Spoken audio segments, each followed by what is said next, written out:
하나님의 축복과 은총이 여러분과 함께하길 주님의 이름으로 축복합니다. 자, 오늘 함께 나눌 말씀의 제목은 깊은 데로 가서 그물을 내려 고기를 잡으라. 이 제목을 가지고 함께 하나님 말씀을 나누도록 하겠습니다. 본문 말씀은 누가복음 5장 3절로 11절의 말씀입니다. 예수께서 한 배에 오르시니 그 배는 시몬의 배라. 육지에서 조금 떼기를 청하시고 앉으사 배에서 무리를 가르치시더니 말씀을 마치시고 시몬에게 이르시되 깊은 데로 가서 그물을 내려 고기를 잡으라. 시몬이 대답하여 이르시되 선생님, 우리들이 밤이 새도록 수고했으되 잡은 것이 없지만은 말씀에 의지하여 내가 그물을 내리리이다 하고, 그렇게 하니 고기를 잡은 것이 심이 많아 그물이 찢어진지라. 이에 다른 배에 있는 동무들에게 손짓하여 와서 도와달라 하니 그들이 와서 두 배의 채움에 잠기게 되었더라.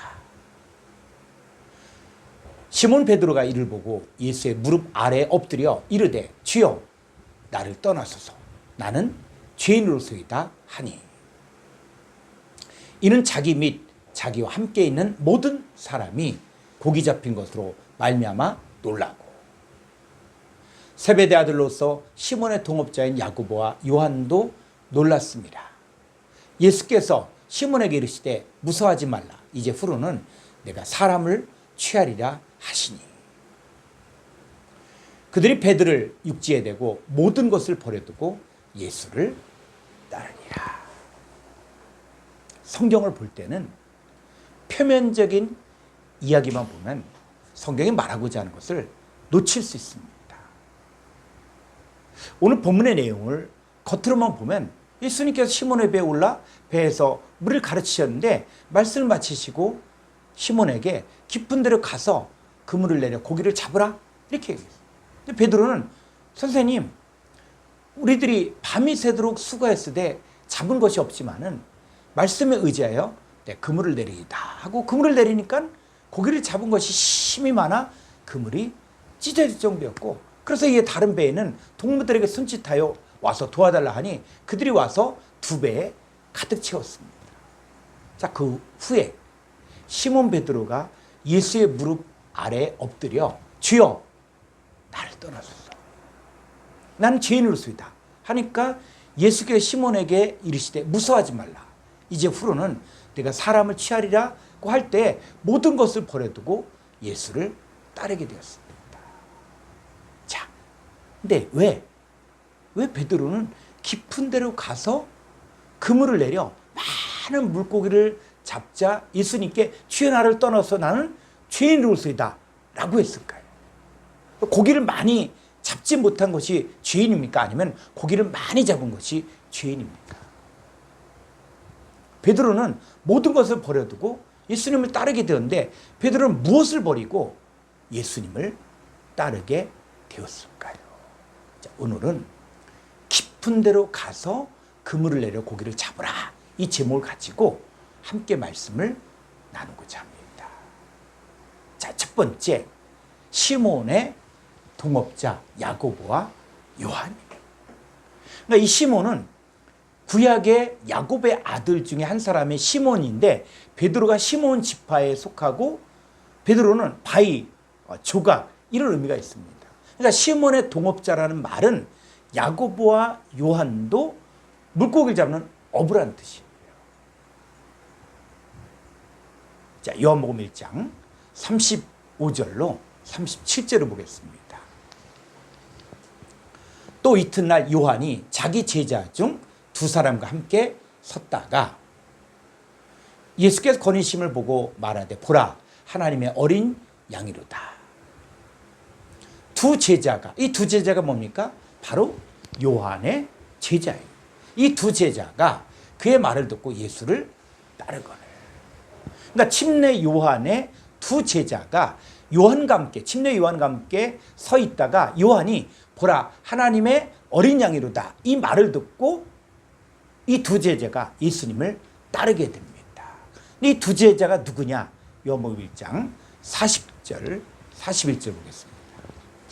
요한의 말을 듣고 예수를 따르는 두 사람 중에 하나는 시몬 베드로의 형제 안드레라. 그래서 자, 안드레라. 그가 먼저 자기 형제 시몬을 찾아 말하되 우리가 메시아를 만났다고. 메시아는 번역하면 그리스도라. 침례 요한의 제자 중에 한 사람이 바로 시몬 베드로의 형제 안드레인데 그가 먼저 예수님을 따랐습니다. 근데 우리가 형제하면은, 자, 형제하면 꼭 혈육, 이 혈과 육의 형제만 생각하는데, 그리고 교회 안에 들어온 사람들을 뭐라 합니까? 형제 자매라고 이야기했잖아요. 그러니까 이 형제의 개념이 어떤 혈육의 개념보다 한 단계 뛰어서 보라는 것이죠. 자, 이 안드레가 먼저 예수님을 따른 후에 그의 형제 시몬 베드로에게 우리가 메시아를 만났다라고 한 것입니다.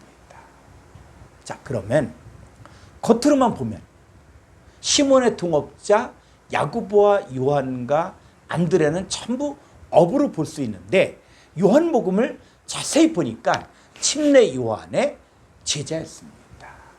그러니까 어부는 어부인데 침례 요한의 제자로서 침례 요한의 사역을 했다는 것입니다.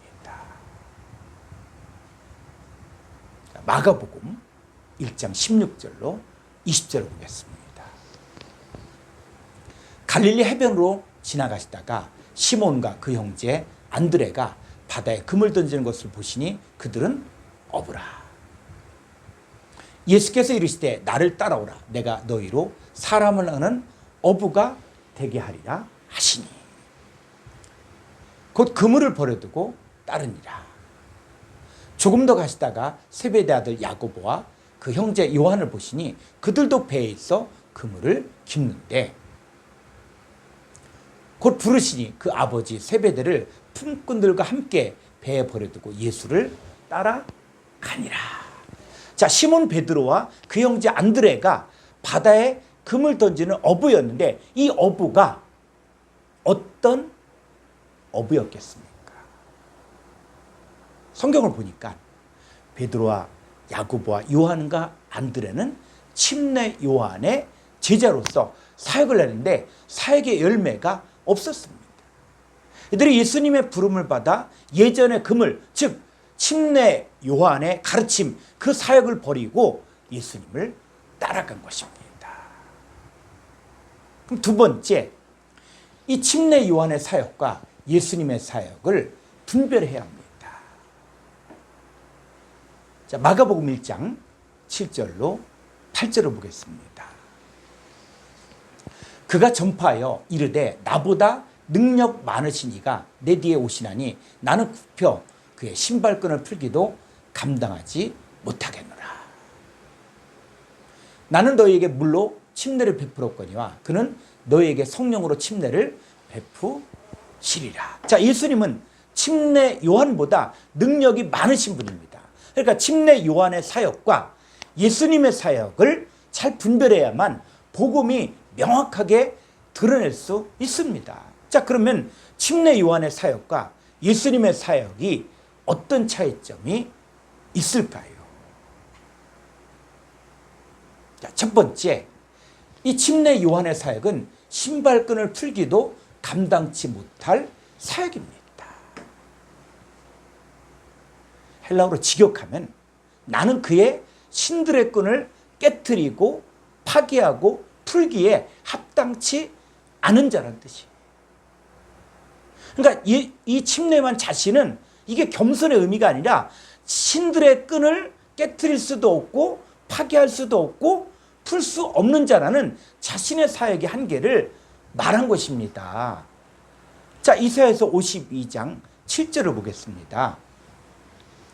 좋은 소식을 전하며 평화를 공포하며 복된 좋은 소식을 가져오며 구원을 공포하며 시온을 향하여 이르기를 내 하나님이 통치하신다 하는 자의 산을 넘는 발이 어찌 그리 아름다운가. 자, 그래서 성경에서 말하는 이 발이 어떤 역할을 합니까? 바로 좋은 소식을 전하고 평화를 공포하며 복된 좋은 소식을 가져오며 구원을 공포하는 발입니다. 근데 침례 요한과 그의 제자들은 이 사역을 할 수 없다는 거예요. 자, 왜냐하면 침례 요한은 율법의 마지막 대제사장 사가랴의 아들입니다. 따라서 침례 요한도 율법의 대제사장입니다.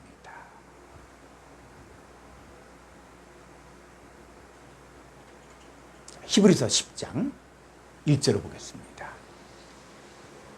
율법은 장차올 좋은 일의 그림자일 뿐이요 참 형상이 아니므로 해마다 늘 드리는 같은 제사로는 나온 자들을 언제나 온전하게 할 수 없느니라. 그러니까 율법을 따라 드리는 제사로는 나오는 자들을 온전하게 할 수 없었습니다. 그러니까 주께서는 율법을 따라 드린 제사와 예물과 번제와 속죄제는 원하지도 아니하고 기뻐하지도 아니하셨습니다. 자, 따라서 침례 요한이 그의 신발끈을 풀 수도, 예수님의 신발끈을 풀 수도 없다는 말은 자기 사역의 한계, 율법의 한계를 시인한 것입니다. 예수님 사역은 예수 그리스도의 몸을 단번에 들이심으로 말미암아 우리가 거룩함을 얻었습니다. 예수 그리스도는 죄를 위하여 영원한 제사를 드리시고 그가 거룩하게 된 자들을 한 번의 제사로 온전케 하셨습니다. 그러니까 예수님의 사역은 거룩함과 온전함을 이룬 영원한 제사가 되시는 복음을 전하고 새 언약을 세워주셨습니다. 자, 두 번째, 이 침례 요한의 사역은 물로 침례를 주지만 예수님은 성령으로 침례를 베푸시는 사역입니다. 자, 이 더 정확히 원문을 직역하면 침례 요한은 물 안에서 침례를 베풀지만 예수님은 거룩한 영 안에서 침례를 베푸십니다. 그러니까 침례의 목적이 뭐냐는 얘기예요. 자, 고린전서 1장 17절을 보겠습니다. 그리스도께서 나를 보내심은 침례를 베풀게 하려 하심이 아니요 오직 복음을 전하게 하려 하심이로되 말의 지혜로 하지 아니함은 그리스도의 십자가가 헛되지 않게 하려 함이라. 자, 물 침례가 목적이 아니라 복음을 전하는 것이 목적입니다. 그러니까 물 침례는 신자의 구속과 연합, 정결함과 새 생명을 상징적으로 나타내는 외적인 예식입니다. 베드로전서 3장 21절 보겠습니다. 물은 예수 그리스도께서 부활하심으로 말미암아 이제 너희를 구원하는 편이 곧 침례라. 이는 육체에 더러운 것을 제하여 버림이 아니요 하나님을 향한 선한 양심의 간구니라. 자, 물 침례 자체가 육체에 더러운 것을 제하여 버림이 아닙니다. 물 침례는 하나님을 향한 선한 양심의 간구예요. 따라서 물 침례의 완성이 성령 침례입니다. 그러니까 참된 침례는 성령 안에서의 거듭남과 그리스도와의 연합을 나타내는 거룩한 영 안에서의 침례입니다.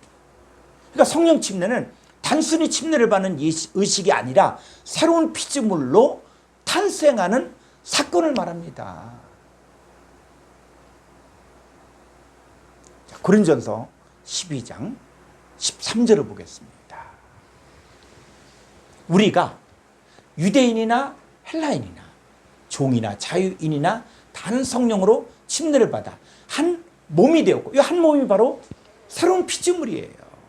한 몸이 되었고 다 한 성령을 마시게 하셨느니라. 성령을 마신다는 거, 성령 침례를 받았다는 거예요. 그러면 성령 침례를 받았다는 것은 개인이 예수님의 몸된 교회의 지체로 편입되는 순간이에요. 눈에 보이지 않지만 영적으로 하나님의 가족으로 편입되는 것입니다. 그럼 성령으로 침례를 받으면 어떻게 되는가? 사도행전 1장 8절을 보겠습니다. 오직 성령이 너희에게 임하시면 너희가 권능을 받고 예루살렘과 온 유대와 사마리아와 땅끝까지 이르러 내 증인이 되리라 하시니라. 성령 침례는 단지 구원의 시작일 뿐 아니라 성령의 능력으로 세상 속에서 예수님의 증인으로 살아갈 수 있는 힘을 주는 사건입니다. 그러니까 예수님의 사역은 복음에 참여하며 그리스도 예수 안에 함께 상속자가 되고 함께 지체가 되고 함께 약속에 참여하는 거룩한 성령 안에서의 침례가 이루어진 거예요. 그런데 바프티스마 요한의 사역은 그 일들을 할 수 없는 것입니다. 자, 그럼 세 번째, 왜 깊은 데로 가서 그물을 내리라고 했을까요? 자, 누가복음 5장 4절로 5절을 보겠습니다. 말씀을 마치시고 시몬에게 이르시되 깊은 데로 가서 그물을 내려 고기를 잡으라. 시몬이 대답하여 이르되 선생님, 우리들이 밤이 새도록 수고했으되 잡은 것이 없지만은 말씀에 의지하여 내가 그물을 내리리이다 하고. 자, 이 마가복음과 누가복음과 요한복음을 연결해서 보면 시몬의 동업자인 야고보와 요한은 단순한 물고기를 잡는 어부였을 거예요. 아니면 침례 요한의 제자로서 사역의 열매를 맺지 못하고 그물만 씻고 있는, 또 그물을 수리하고 있는 상태였을 거예요. 예수님 만나기 전에 이 베드로와 안드레와 요한과 야고보는 침례 요한의 제자였고 침례 요한의 사역을 행한 사람들입니다. 이 밤이 새도록 수고했을 때 잡은 것이 없다. 이 말은 뭐냐면 침례 요한의 제자로 사역을 할 때가 밤인데 그때는 아무리 수고를 했어도 사역의 열매가 없었다는 말이에요. 자, 침례 요한은 율법의 마지막 선지자였지만 그 율법을 통해서는 한 사람도 온전케 할 수 없었습니다. 이 누가복음 5장 4절에 보면은 말씀을 마치시고 시몬에게 이르실 때 깊은 데로 가서 그물을 내려 고기를 잡으라. 자, 그런데 이 부분의 헬라 원문을 직역하면 깊은 존재 안으로 들어가서 그와 연합하여 한 몸을 이루어야만 한다. 그리고 너의 그물들을 고기 안으로 내려야만 한다. 자, 이런 직역이거든요. 그래서 깊은 데로 가라. 자, 이 말이 무슨 의미냐면 에이스토바토스예요. 에이스토바토스에서 에이스는 어디 안으로 들어가는 거예요. 그러니까는 깊은 존재 안으로 들어가서 그와 연합하여 한 몸을 이루라는 말입니다. 이 말을 듣고 베드로가 말씀에 의지하여 그물을 내리니까 그물이 찢어질 정도로 많은 물고기를 잡았습니다. 그러면 깊은 데로 가라는 이 말이 어떤 의미일까요? 그냥 갈릴리 호수 깊은 곳에 가서 그물을 던지라는 말입니까? 이 깊은의 헬라어를 보게 되어지면은 이 깊은을 899번에 바토스란 단어인데 이 바토스는 뭐냐면 깊이, 깊숙함, 깊은 곳, 자, 이런 뜻이에요. 그래서 성경에서 말하는 이 깊은 데가 무엇을 말하는 것일까요? 자, 로마서 11장 33절을 보겠습니다.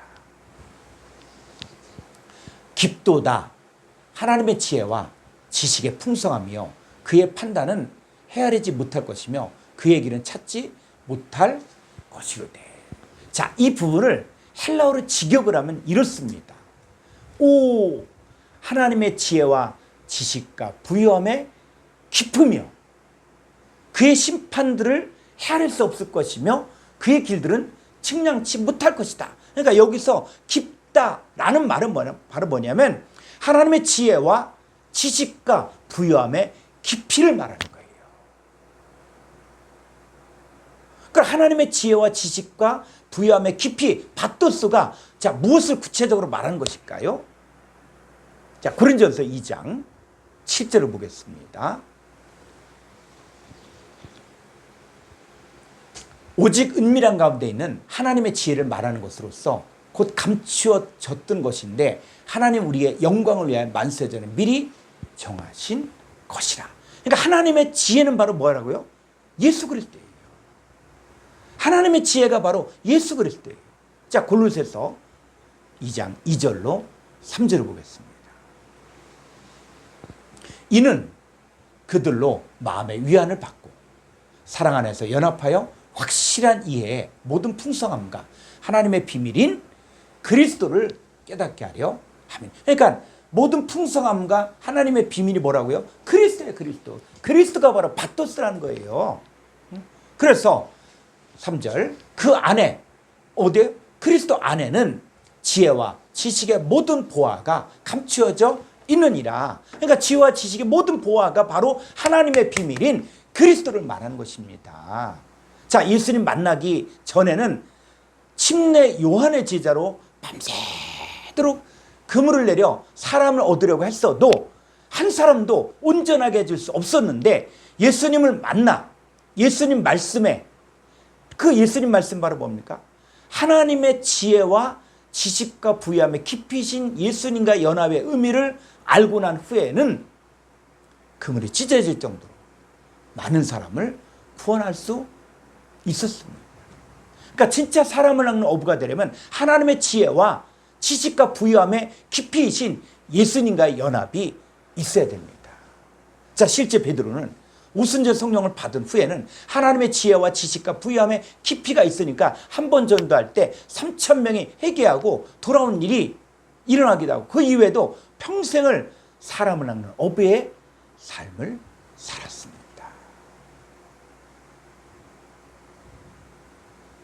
자, 고린전서 2장 10절을 보겠습니다.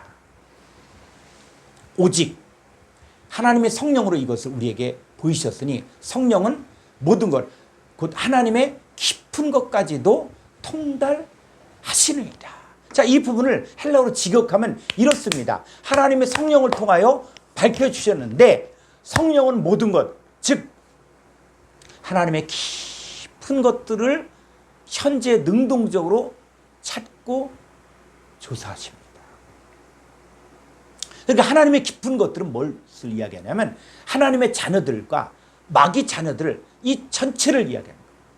그러니까 하나님의 자녀들과 마귀 자녀들을 말하는데 성령께서 밝히 알게 해주신 거예요. 그러니까 성경에서 말하는 깊은데 이 바토스는 바로 뭐냐? 예수 그리스도와 하나님의 자녀와 마귀 자녀를 밝히 아는 차원을 말합니다. 자, 빛과 어둠이 섞여 있을 때는 혼돈하고 공허했죠. 근데 예수님께서 빛을 비춤으로 하나님의 자녀들이 하나님의 자녀답게 드러나야 하는데 이때 필요한 것이 바로 하나님의 지혜와 지식과 부유함의 깊이, 바토스, 이 바토스인 예수님과의 연합이 있어야 합니다. 우리는 세상의 지혜를 가지고 신앙생활을 하는 것이 아니라 하나님의 지혜로 신앙생활을 해야 합니다. 하나님이 자기를 사랑한 자들을 위해 예비하신 모든 것은 사람의 눈으로는 보지 못하고 귀로 듣지 못하고 사람의 마음으로 생각하지도 못하는 것입니다. 하나님이 우리의 영광을 위하여 만세전에 예비하신 것은 인간의 지혜가 아닌 하나님의 지혜로만이 알 수 있습니다. 그래서 하나님께로부터 온 영을 받아야만 하나님께서 우리에게 은혜를 주신 것들을 알 수 있습니다. 자, 이 베드로는 예수님 만나 하나님께로부터 온 영을 받아 하나님의 지혜를 알므로 사람을 낚는 어부가 될 수 있었습니다. 우리도 깊은 데로 가서 그물을 내려 고기를 잡아야 합니다. 우리의 사역은 살았다는 실상은 죽은 자들, 허물과 죄로 죽었던 자들에게 복음을 주어서 살려 하나님의 지혜와 지식과 부유함의 깊이이신 예수님과의 연합을 아는 하나님의 자녀로 세운 일을 하는 것입니다. 이 하나님의 지혜와 지식과 부유함의 깊이이신 예수님과의 연합만이 하나님의 자녀들을 살릴 수 있습니다. 성령을 통하여 하나님의 깊은 것인 예수님을 알아야만 하나님께서 우리에게 은혜로 주신 것들을 알 수 있습니다. 깊은 데로 가는 것이 예수님과 연합하여 한 몸을 이룬 상태에서 새 언약에 참여하여 그리스도의 신부가 되는 것입니다. 이것을 방해하고 대적하는 사탄 마귀 역사를 분별해야만 하나님의 것만을 취할 수 있습니다. 자, 우리 모두가 이 하나님의 지혜와 지식과 부유함에 깊이 밭도 쓰인 예수님과의 연합을 통해 하나님의 세계와 마귀 세계를 분별하여 이 하나님의 자녀들을 찾아 온전하게 세워주는 삶을 살기를 주의 이름으로